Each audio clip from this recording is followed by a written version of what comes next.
On this show, you'll find inspiration, motivation, and advice from experts, as well as valuable tips on how to get started or improve your business. Let's dive into how you can begin and grow your wisdom business. Inspiring others looks different for everyone. How will you inspire?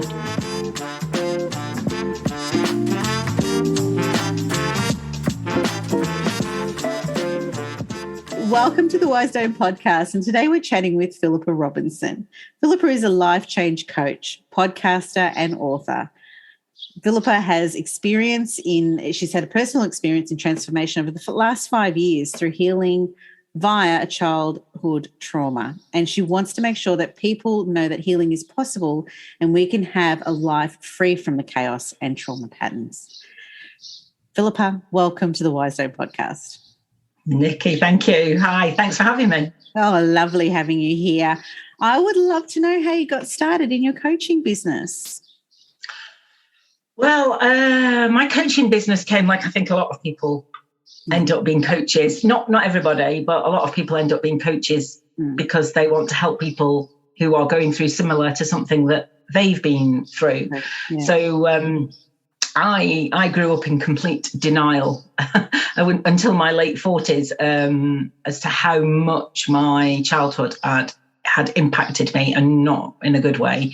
Right. And then two things happened. In December 2016, somebody introduced me to the book Codependent No More by Melody Beattie. Right. And it was like my childhood, my life was like written in those pages. Her story is very different, but I could really recognize a lot of my patterns in that book. Right. And then just a few weeks later, just after Christmas, just after New Year in January 2017, I lost a lot of the sight in my right eye. And that just started one almighty unraveling. And my life has never been quite the same since. Yeah. So I think what happened was when I lost the sight in my eye, I'm not now, because I've now had cataract surgery, which is a whole other journey thing. Yeah, exactly.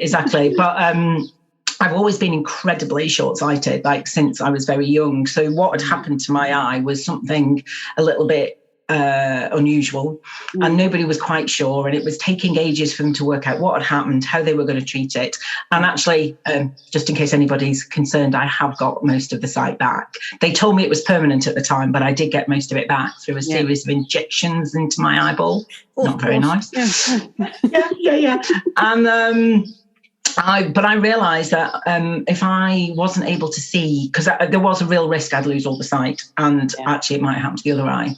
And I began to realise that if I couldn't see, my life as I knew it was going to obviously change dramatically. But my worth had been built on being useful, on being helpful, on being there for other people and doing things for other people. And I wasn't going to be able to do that. So I was like, what is the point of me being here? I mean, it did get that sort of dark at times, that there's just no point me being here anymore.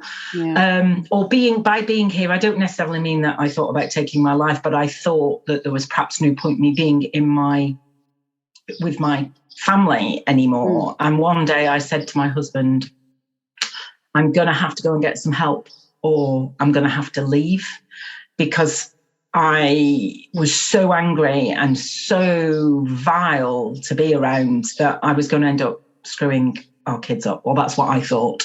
So I went to get some help, and it all changed from there. Yeah, that's amazing. It's a hard story. It's starting as a coach based on your previous experiences and so forth, but to come out of it and create something positive out of it. That's a huge feat. That's a huge feat. Well, thank you. I mean, I had 3 years of therapy, which I should have done, because I should. It would have been so much better for me if I'd had it before, but I wasn't ready for it, I don't think. I grew up with an alcoholic mother. My father, who was like my saviour, I suppose, as in versus my mother, who I thought didn't particularly like me. They split up when I was about 6, I think, and he left for lots of reasons. He left and I didn't really see him. My mum remarried and I just didn't feel safe. I didn't feel that my position in that family was safe and secure. So I grew up feeling very much out on a limb, not safe, had to look after myself. Yeah. So I think that partly is what made me go into the law. So I did a law degree at university and then I went on to practice as a lawyer. I started in London and then sort of went all over the UK. I kept moving in a bid to find whatever it was that I hadn't found yet. And eventually worked out what the problem was, and the problem was me. And so, I wasn't going to be able to outrun myself by moving. But I think the law, I felt it was probably a secure job. I kind of thought it was black and white, which it's not. There's a lot of grey areas in the middle. But I kind of liked that, coming from a lot of chaos. I liked I was good at maths at school. I thought the law was going to be black and white. I wanted a lot of order in my life to sort of counteract all this chaos. So, but I realise now that, the law's very high stress, as everybody knows. And I'd had a childhood of running on adrenaline and cortisol and being in a trauma response a lot. So, I just added a 27-year legal career on top of that. And, my body just shut down in the end. My body's just like, I can't do this anymore. Stop doing it yourself. Exactly. And that's what I had to learn. I had to learn to look after myself. I had to learn I know everyone hates being told to slow down, but that is what, I was just go, go, go, go, go. Yeah. I can't sit down. I used to say, I can't sit down because if I stop, I'll never get started again. Yeah. And it's like, I used to think that was okay to say. I don't want anybody who says that to feel like, oh my God, is that not okay? But now I'm thinking, if I can't sit down without never getting back up again, without ever getting started again, that sounds like I'm pretty tired, to be honest, and I'm pretty ingrained in this go, go, go. Yeah. Amongst a lot of things, I'm working through how my childhood survival patterns had informed my adult life. Yeah. That was a big thing. But actually, the thing that I learned for myself was to take time for myself, to work out who I am, to work out what I need, and be able to allow myself to have what I need and want, because actually I matter just as much as anybody else. Exactly. And that was a big thing for me to learn. Yeah. But and I started that journey.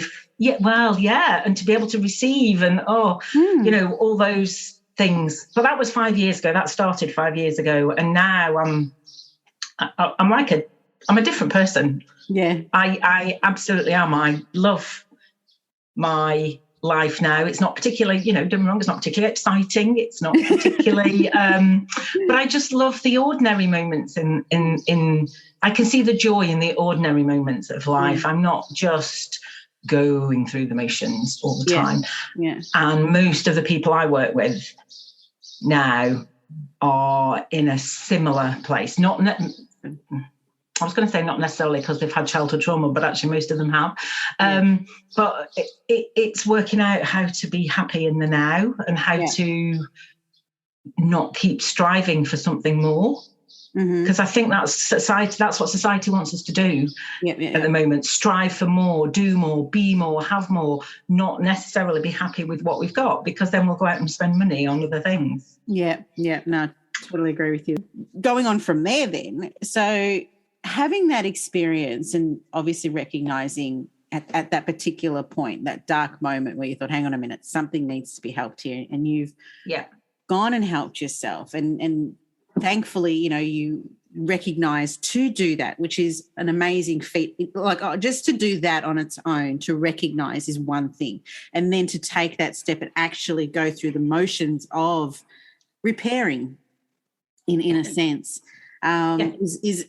is fantastic for one person to do that alone, but then become a coach in that field is another step altogether. So how did you, from going into that, knowing that you wanted to become a coach, did you go through any sort of particular process? Like, obviously we all go through like a little learning process during that time, but did you go through anything in particular to start the business and get that ball rolling, building up an audience, all that sort of stuff? Yeah, I'd like to say I had this really great plan that was all sorted out. The reality is not that at all. The reality is that I've sort of done it bit by bit as I'm going along, really. Oh, don't we all, don't worry. Well, I mean, once I'd finished therapy, which was January 2020, but actually go back a year, January 2019, so 2 years after I'd started therapy, I'd done a lot of therapy. I'd done personal therapy, I'd done group therapy, and I'd also done a counselling foundation course because, why not? Why not add something else? And a lot of a counselling foundation course is all about dealing with your own stuff. Yes. I also wanted to look at doing something different. I'd begun to realise that my legal career wasn't serving me anymore, and it's not really what I wanted to do. So that's why I went off to do the counselling foundation course. But when I'd finished it, I realised I didn't want to carry on and actually fully train as a counsellor. That wasn't, I didn't think, where my skills would lie. Right. So I learned a lot, which was amazing, and I bring those skills to my coaching. Yeah. But what I ended up doing was quitting my legal job. And that didn't end particularly well. So I went into a little bit of a depression for about 3 months. And then as I came out of that and started feeling better, we all went into lockdown. So I was like, okay, so I've left that job. I don't want to be a counsellor. I started looking half-heartedly at legal jobs, thinking I really don't want another legal job. I really don't. But, that tendency to go back to what you know was sort of quite strong. And then actually I thought, why don't I give coaching a go? Because actually coaching is naturally where I've always fallen throughout the whole of my career, really. I've always been the one that people come to and say, oh, what do you think about this? And how does that, and I'm struggling with this person. What do you think I can do? And, because people have said to me, well, why don't you do coaching? That's just what, and I was like, actually, okay, why not? Yeah. And I built myself a website and press publish on that with oh my God, press publish. And of course, everyone knows once you press publish on your website, nothing happens. It's like the whole world's just on there all of a sudden. Exactly. Everyone's going to find me. Oh my God. Yeah. So that didn't happen. And classic, a website without my photograph on it because, didn't want to put my face out there. So I've been through all these things that all newbies go through. Yeah. And I got a coaching certification. I didn't do an all singing, all dancing one because actually I'd done the counselling foundation course. I know I can listen. I know how to let people find their own way and not be directive and things like that. But also I kind of knew that I could do it. And I don't want that to sound arrogant because I don't think I am arrogant, but I kind of just knew that I would be able to do it. So I started getting the odd client, and the more I did it, the more I coached people, the more I thought, oh yeah, I can do this. Because I think, we can spend a lot of time putting everything in place to the most shiny website, I don't know, an online course, I don't know, make sure your clients can pay online. I don't know, there's so many things that we're told that we need to do. But I've done it all backwards, really. So I'm now looking back to my website 2 years later, so, okay, let's put a payment option on there. But I have had paying clients, but it's funny that you can work your way through it. Exactly. I'm not saying it's all easy. I'm not saying it's all slick. It's I'm not sure, there is a bit of oh God, how am I going to do this? Pat a little bit behind the scenes. Yeah. But it works. It works. So I've now got an online I do an online course. I am starting doing workshops now as well as one-to-one. Yeah. And what I'm having to learn to do is, which perhaps is going to sound weird, but I've had this love-hate relationship with social media. And what I'm having to do is learn how to put myself out there. Yes. In a way that is okay with me and is actually what people are going to interact with. So I've sort of built all this at the bottom without really realizing, and now I'm going back to try and pull more people in. I don't think you did it backwards at all, though. Like, when you look at it, Philippa, you've gone through the process of concentrating on the essence of your business. Like, the core of your business is helping people and community, like, having those coaching sessions. That was the most important thing for you to do.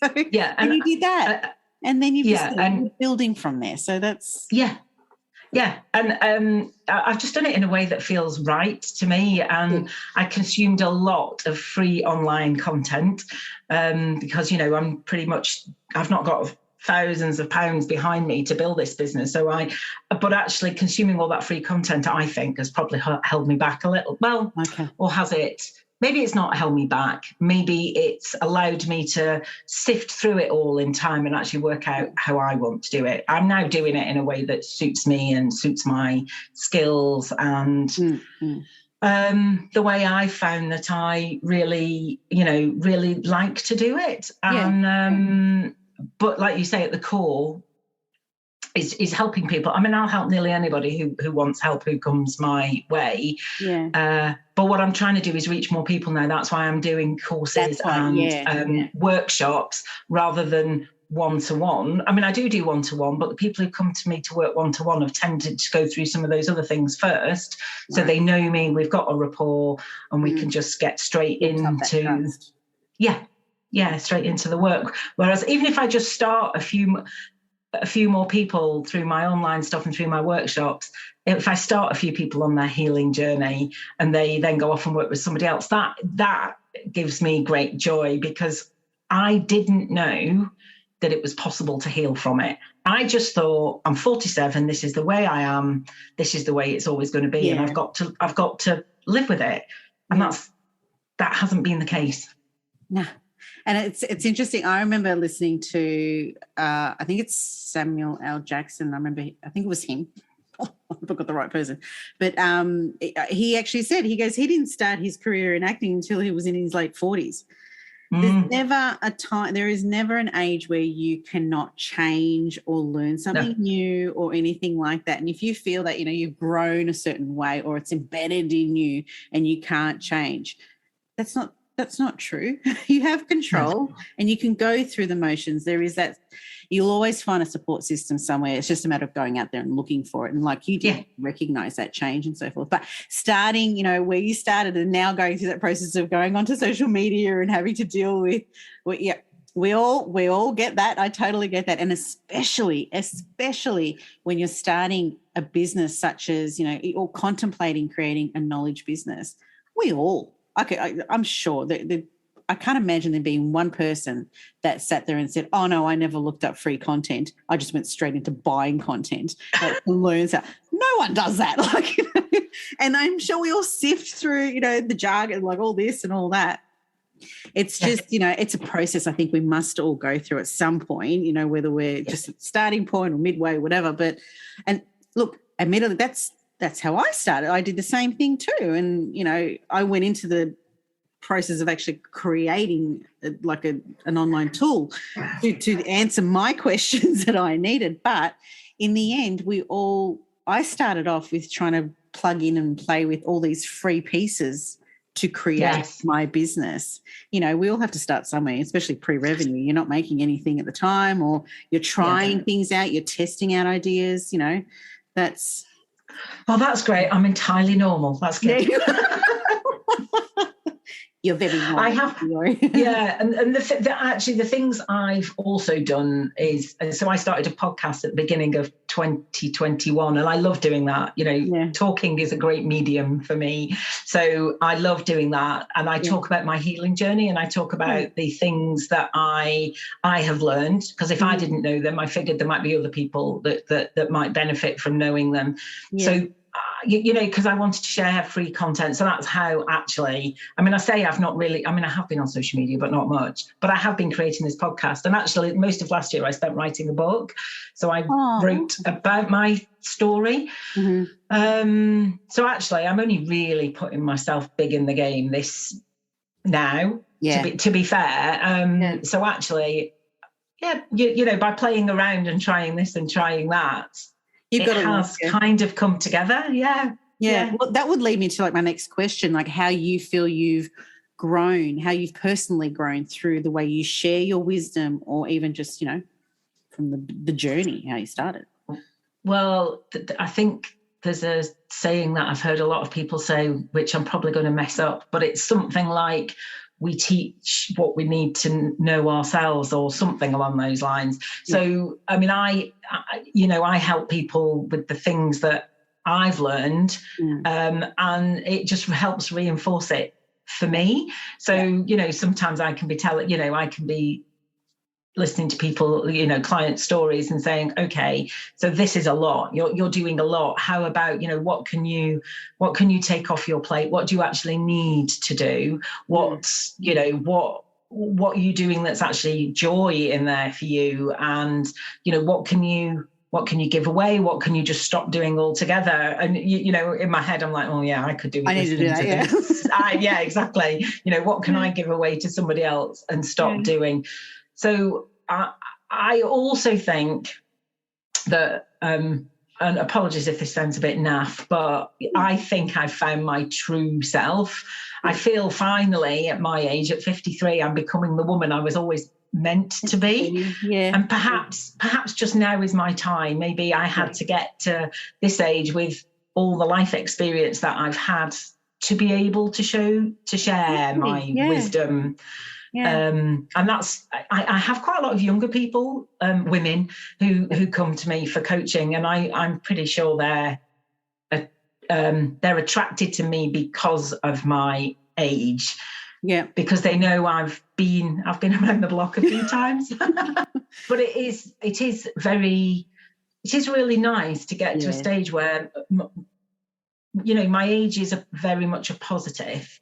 And to be using all my life experience as a positive to help other women mainly, but I don't work exclusively with women, but it is mainly women. No, I'm not saying for 1 minute that life is nearly over, but we can be forgiven for thinking that once you get into your 50s, you get women can feel like they're a bit invisible. But actually, there's a whole rising movement.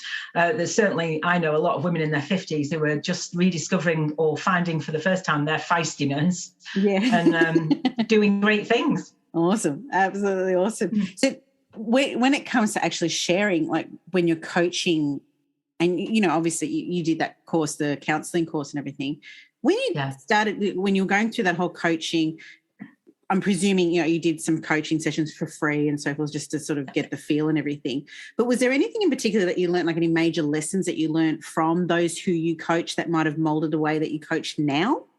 Oh, what a good question. I'm learning from them all the time.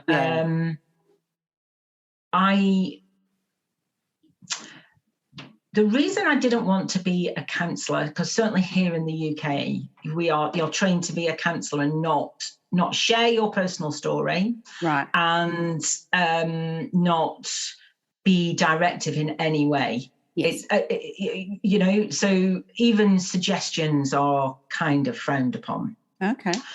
Let's put it this way. That was the perception of the training that I got. Okay. So I'm sure there are, if there's any counsellors listening to this and they go, no, that's a load of rubbish, then that's fine. But the perception of the training at the time I was doing it, yes, that's what I thought. Yeah. And I knew then that partly the power of what I've got to share is in my story, because I can help people understand that they're not alone. Because I certainly felt the entire time I was going through what I was going through that I was alone. There was only me. There was only me that felt that broken. There was only me that felt that unloved and unlovable. There was only me that felt that somehow I just couldn't do life. Everybody else had some answer to how to do life that I didn't have. Yeah. And, you know, I now know that's not true, but I very much felt that that was true at the time. And I share my story with my clients, you know, in little snippets as appropriate, because I want them to know that they are not alone, because I think that's a very big thing when you're looking to make change and looking to perhaps just work out a few things about how you are, how you've been, how you've got to where you are in your life. And there's a moment of like trust, isn't there? Like they have to know that you've been through it too, for them to feel comfortable enough to trust you to teach them how to come out of it. Because they, you know, I'm sure, like from a personal point of view, it's the thought of, well, you haven't been there before, so how are you? Why are you? But when you have been there before, it's much easier to accept advice, because obviously you've been there, done that, you know, on some level, you know. Yeah, and I called my business Safe and Supported because those two words are really important to me, and I think that helps people to sort of gravitate towards me who want a safe and supportive space. I work nearly always online, and clients tell me that they feel safe with me from the word go. I create a safe space even online, and they feel happy to share with me. What I have discovered last year, 2021, the beginning of 2021, once I'd sort of started to move away from being in that counselling, as in having my own counselling space, and living rather than reliving the past, but actually living now and looking to the future. I'd sort of uncovered that layer of childhood trauma. I discovered that I'm a highly sensitive person. So I don't know, have you ever heard of HSP, highly sensitive? You ever heard of that? No. Explain. No. Okay, so I was listening to podcasts where this lady was talking about being a highly sensitive person. So a lot of people grow up being told, oh, you're too sensitive, or stop being so sensitive, or, oh, you take everything so much to heart. And I think a lot of children feel like that's something to hide because it's not something good. The connotation around being sensitive tends to lean towards negative. You know, I was trying to find negative is a good word. It's not like, you know, most people don't want to be sensitive. Now, I didn't grow up with that because I was so entrenched in my childhood trauma. I didn't really grow up with that because there was so much else to cope with. But a highly sensitive person is a name that was put forward by Elaine Aron, who sort of put a name to this personality trait back in the 90s.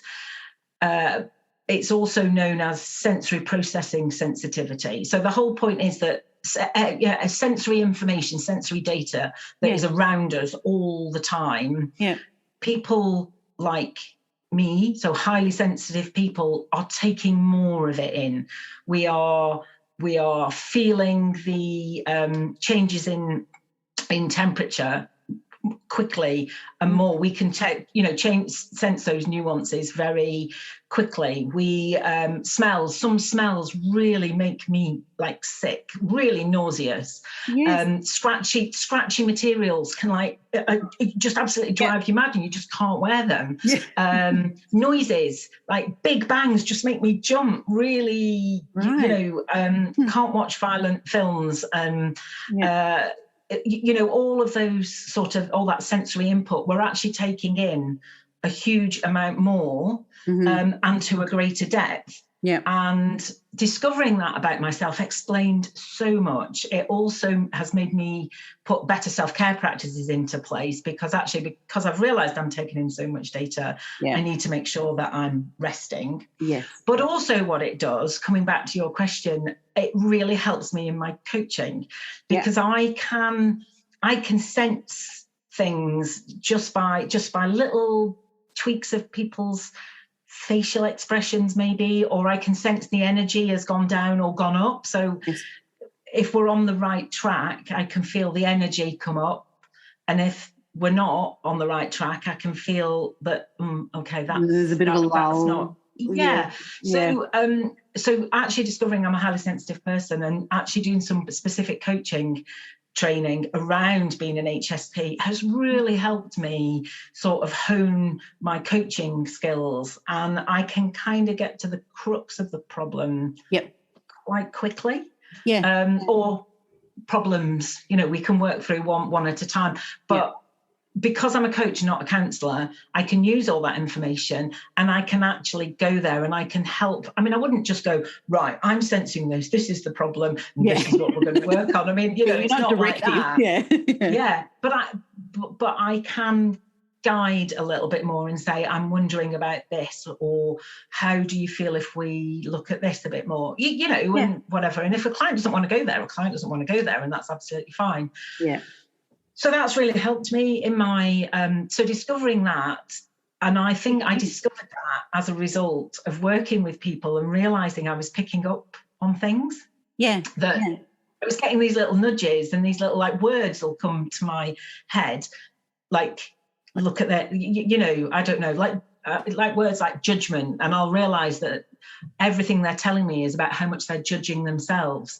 And then when I ask them about that, that'll be a whole other, this is what used to happen, and and then we'll be going down a whole other track. So that's been a revelation. God, you're so intuitive. I mean, that's kind of what it is. And I should imagine there are, and it's learning to trust that. Yes, that's a big thing, isn't it? Especially as a coach, you've got to trust your gut, and and be very intuitive. Really, an amazing listener, which is high on that list of skill sets required. And I found people have always said to me, "Oh, you're really good at listening," but I didn't know that was a skill. But I realise now it really is a skill, because not everybody can just be in that moment and be listening. A really great saying is listen to understand instead of listening to respond. So I am really in the moment with the client and listening to really understand what it is they're going through or have been through, underlining, or whatever. It's interesting when 2 points on that. I remember my sister telling me about this, and my sister's about 6.5 years younger than me, but we've always said she's an amazing listener, and that's, I didn't know about, the soft skills and all this other stuff. Like, I'm a street smart person in that sense, where she's very book smart. And, she would mention to me a few things, and she goes, but that's an amazing skill. And I go, how is that a skill? Just through conversation. And she said, listening is a skill. I go, but isn't that just a normal thing? Just a personality thing? And she said, no, it's the way you listen. It's not listening to answer, in our version. It's listening to help. It's like you're really trying to understand what they're saying. What's the message they're saying? I'm like, oh, okay, I get that. I understand that. And she goes, yeah, well, that's a skill. I'm like, oh, okay, I didn't know. But, it's just, I find, every day talking to people, it's just a wonderful, I think I'm very lucky to be able to have conversations with guests such as yourself, and hear your journeys and the stories that you have. And I learn something little from it each conversation. I don't know if I have anything to offer in each conversation, but, it's nice to hear, I say nice, but it is inspirational to hear some of the stories that, come through this podcast, and the light at the end of the tunnel, if that makes sense. Just, through every journey, it starts somewhere, and sometimes it's not the best start, but finding that these people have come through to this end where they are right now, it's really, it's nice to see. It's comforting to see. It's really and what a great space that what you're doing is you're creating this space for those stories to happen, because without you having this podcast, the stories, the conversations that you're having, because this conversation is only happening because it's you and me. Yeah. If it was me and somebody else, it would be a different conversation. Yeah. So you're creating this space by creating this podcast, and you're holding this space now. You're asking me questions that are making our conversation go a certain way, and that that's a skill too. Yeah. Supposedly. No, it is. So I would love to ask, so with regards to how, you started your business and everything, what advice would you give anyone else who is looking to start and become a coach? Right. What advice would I give? I was saying to you before we started recording, I think that, or maybe it's during this conversation, sorry, but that I feel maybe I've done it a little bit backwards, but maybe I haven't. I think the advice I would give, because this is where I am now, 2 years after I started, and is to do it in a way, consume all the free content that you want, consume all the paid content that you want. If you buy the course, try and finish it because you have paid for it. So, there's a lot of that goes on. There's a lot of that, yeah. But get the skills that you feel you need. But the most important thing is to do it in a way that, this is what I feel anyway, do it in a way that suits you. So, there are lots of people, lots of coaches for coaches, lots of paid content, lots of free content that will tell you this is the way you should do it. And and I don't agree that there is any one way to do it. There really isn't. There are lots of different ways to build a business, lots of different ways to do your content, to plan your content, to and this is assuming you've already got the qualifications that you do or don't need. I mean, in the UK, anybody can be a coach. You don't even need a coaching qualification. So I don't know what it's like in in the rest of the world. Almost worldwide, to be honest. Yeah, I think it's a little bit stricter in America, and maybe even there it's not. Maybe it's just therapists that are really restricted. Yes. But so assuming that you have got the qualification or not got the qualification, but you're happy with what you know, as to starting the business, I would say do what feels good. Find a way that feels good for you. Yeah. Because I've just decided, I posted yesterday on Instagram, I'm back, I'm here properly, and I'm doing it my way this time. And I'm not doing it because I feel that this is what I should do. So I'm going to be me. What I'd forgotten, what I'd left out of my social media marketing anyway before was me. I thought it was about having to be an expert, having to be professional. That's where I've come from. I was a lawyer for 27 years. I was a good lawyer. I was but that's very professional and very sort of bit of a mask on there. And I've really had to learn, or having to learn, to bring me to it. And the way I've worked out how to do that is to have my podcast. So I've learned to talk, just speak. I don't highly script it. Whatever happens, happens. Whatever comes out, I trust that whatever comes out is what needs to come out that day. If I trip over my words, that's fine. I say a lot. That's my thinking sound. I don't beat myself up for that because, so I've had to learn to be much more natural with it. And I'm now putting my podcast on YouTube, so I'm getting used to my face being out in the world. So I've started writing, because I wrote my book, really enjoyed writing, and I've started writing articles, not for my business, but for pleasure, and posting them on a site called Medium. That is allowing me to find my writing voice as well. So I will take snippets of that into my business. So I've learned, I've sort of, I don't know, it feels a little bit like I've kind of gone round the houses to get to where I am now. But I've had to learn how to bring me into it all rather than Philippa the coach. because Philippa the coach is Philippa a person as well. Yes. So, and I think that's been part of my journey.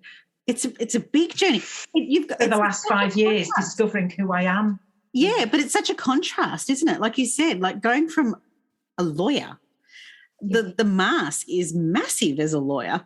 Like there's no, it is that black and white that you have to represent. The law itself is a black and white, but you as a lawyer have to represent that black or white sort of situation, don't you? And then going from that to this, it's, you're building, it's interesting, isn't it?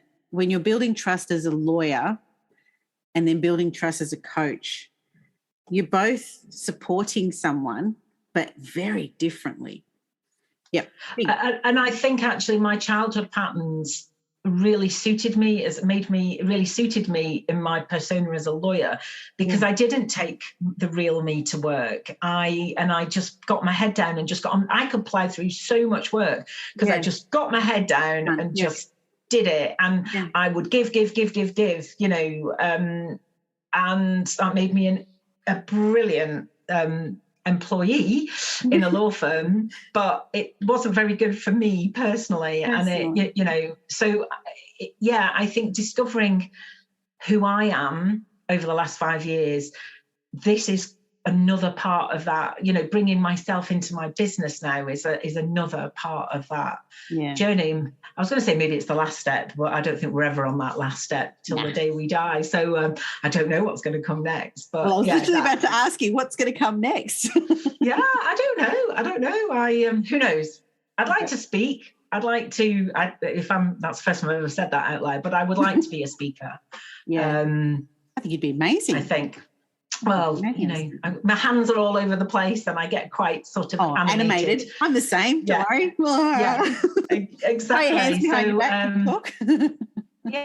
So that was the point of doing the book, really, of writing. Well, it wasn't the point. The point for the book was for me to write it, to sort of put a line underneath it a little bit. Yeah. But I would like to share more of my story. So obviously the start of that was on my podcast. Now I'm going on other people's podcasts, and it's lovely to be here sharing some of my story with you today. And, I don't know, who knows what's going to happen next. And maybe this is where it stays, and that's absolutely fine too. Yeah. Yeah.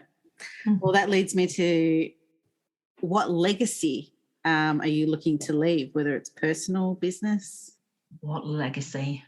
I would love to know or feel that I have introduced a younger generation in a way to embracing who they really are. Because I think that's where the real gift in life comes from, to really know who you are, like, who we all are, and to know that is absolutely who we're meant to be. It's absolutely enough just as we are.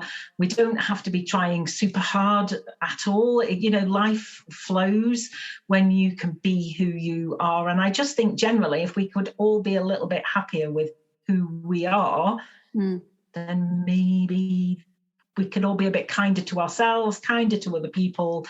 So I would really like to introduce more people to their own journey, even if I don't take them through that journey, but introduce them to the idea that maybe there is a journey for them to go on to discover who they truly are. Yeah, that's beautiful. And so this is going to be the next question then, based on that, is when you're coaching people, like at the beginning of your coaching, you've brought on someone new and it's time for them to recognize, and obviously they've approached you and they know they need some coaching of some sort. What's the first step that you go through that you can share with our audience today that maybe you can offer? Well, funnily enough, I had a brand new client who started last night. So, and I'd had a connection call with her and I had her fill in a questionnaire beforehand. So I knew a little bit of her background before we started yesterday. Yeah. I can read through those answers and just get a feel for a few things. And we talked a little bit, because the first session is always getting to know each other. She needs to get to know me a little bit better and I need to get her. We need to build that rapport and build that trust. Yeah. Hopefully we will build that trust, because that is going to be the foundation for the relationship going forward. So we're going to work with each other for at least 3 months. Okay. So I know that part of my job is to keep letting her know that I am here and I'm not going anywhere for 3 months, because she's had a lot of people leave her in her life. So I've already picked that up. Right. That she's had a lot of people leave. I know I need to let her know that I'm solid. Yeah. I'm pretty much unshakable, I think. I've not, no client has ever told me anything that's rocked me that much yet. Okay. Yeah. I never say never, but I need her to know that she can tell me anything that she needs to tell me, and I am still going to be here, and I'm not going anywhere, and I'm with her for as long as she needs me to be with her while she is on this journey, because I've picked up from that form that that's what she really needs. So I kept emphasizing that during the session, and it was more, I needed a bit more detail about some of the things that have happened, but it was more about, tell me where you are. Where are you now in your life? How does it feel to be you right now? And how do you want it to feel to be you? And how are we going to get from where you are now? Well, how we're going to get where you are now to where you want to be is what we're going to work on in the next 3 months. And we're going to do little steps. Yeah. So it's setting the frame, really. This is not easy and it's not quick. Yeah. But it's really important work, and it's going to change your life. Yeah. I'm really setting that scene. So the first session is actually the most important. Yeah. Yeah. Because it is setting the scene and building that relationship. But there is no real, I can't tell you there's a hard and fast rule, because I will pick different things up from the questionnaire. But that's very much what I picked up from this first one. Yeah. And I just said, I said to her that how would it be to find out who you really are, rather than all these versions of you that you've had to be up until now? How would it be to really, really find out who you are? Because actually, there are a lot of people-pleasing tendencies there in her form, and I could see those. But also, there's a little feistiness there as well, and that is the essence of who she really is, and that's who we're going to find. And so she left at the end of our session yesterday feeling hopeful. I think hopeful that things could change. And then actually, the real work, not that wasn't real work, but the real work begins next time. Yeah. You're an amazing coach. Oh, thanks. I mean, you really are. I'm sure, there's a lot of coaches out there that go through that process, but just going through that process of, you have your questionnaire, obviously, to better understand who you're going to be talking to, but really, really diving into those answers and really trying to find the common denominator or the pain point that they really are, because a lot of us have pain points, but we don't voice them literally. The pain point that we have. No, and you're absolutely right, because often the most important things are the things that are not said and the things that are not written down. One client I had once, she really wanted what we were talking about. It was her career, but she was telling me all about her mum and her stepdad and all these things, and she couldn't work out why she just wasn't really happy with where she'd got to, because she'd worked so hard and had so many hurdles to overcome. Yeah. And she was telling me all this story, and I then asked her, I do know her because I used to work with her, so I felt I could step into this question quite quickly. Yeah. And I asked her about her dad, and that's when the whole thing opened up, because she hadn't been talking about her dad. She talked about everybody else apart from her father. And I said, can I ask about your father? And that's when the whole thing opened up. And actually the whole point was, the reason she wasn't getting where she wanted to be and wasn't happy with what she'd achieved is because she was still waiting for her dad to tell her that he was proud of her. Okay. And that's the beauty of getting help sometimes, because other people can see what we can't see. Yeah. Yeah. Yeah. Oh, you're amazing. Absolutely amazing, Philippa. And it's been wonderful talking to you today. And, I wish you all the best when it comes to you as you're building further and doing your webinars and getting yourself out there on social media. Yeah. Good luck with that. Sorry, Yeah, I feel you because I'm going through the same thing at the moment. Like, get your face on there. I don't want to get my face on there. I know. Well, it's weird. I was talking to somebody who was really lovely. I was talking to her on the phone, but I followed her on social media for a little while. And she's actually local, but I've never met her. But she gave me an hour on the phone and I said, look, let me pay you. She said, no, I love what you're doing. I really want to help you. And she just said how strange I am. I mean, I always think I'm a bit strange because I don't mind putting my face out there. I don't mind going on video. I'm not even that bothered about the numbers. She said, well, what is it then? And that's when I worked out that it was more this expert status that I was struggling with, having come from a long career of knowing exactly what I'm doing. So it's stepping into this different me, but knowing that I bring to it I've got everything I need. So it's me having to take that advice for myself that I give to other people. So I'm hoping I'm in a better place now to do it. So time will tell. You're very qualified. You are very qualified. From an outside, you're very qualified, don't you worry. So do you have an offer there that you'd like to share with the audience today? If you go to my website, which is safeandsupported.co.uk, there is a place at the bottom of the homepage to sign up for my newsletter. What you will get as directly, if you sign up for that, is a copy of my new ebook, which is called I See You. It's all about, it's everything that I want to share really with people about knowing that you are enough. Yes, beautiful. That's an awesome offer. And anyone who needs further details on that anyway, they'll all be in our podcast summary below. And like I said earlier, you are fabulous, Philippa, and I really appreciate the time that you've given us today on our podcast. And I've really enjoyed this. Thank you so much for having me. Oh, that's so good. That's so good. And all out there, be sure to click on the link below and don't forget to subscribe. And thank you again, Philippa, for your time. Thanks for listening to the Wise Dome podcast. If you enjoyed and have been inspired by this episode and you'd like to support the podcast, do subscribe and please share it with others. Post about us on social media or leave a rating and review. To catch all the latest from me, Nikki Kelly, you can follow me on Instagram at Wise Dome Podcast, WISEDOME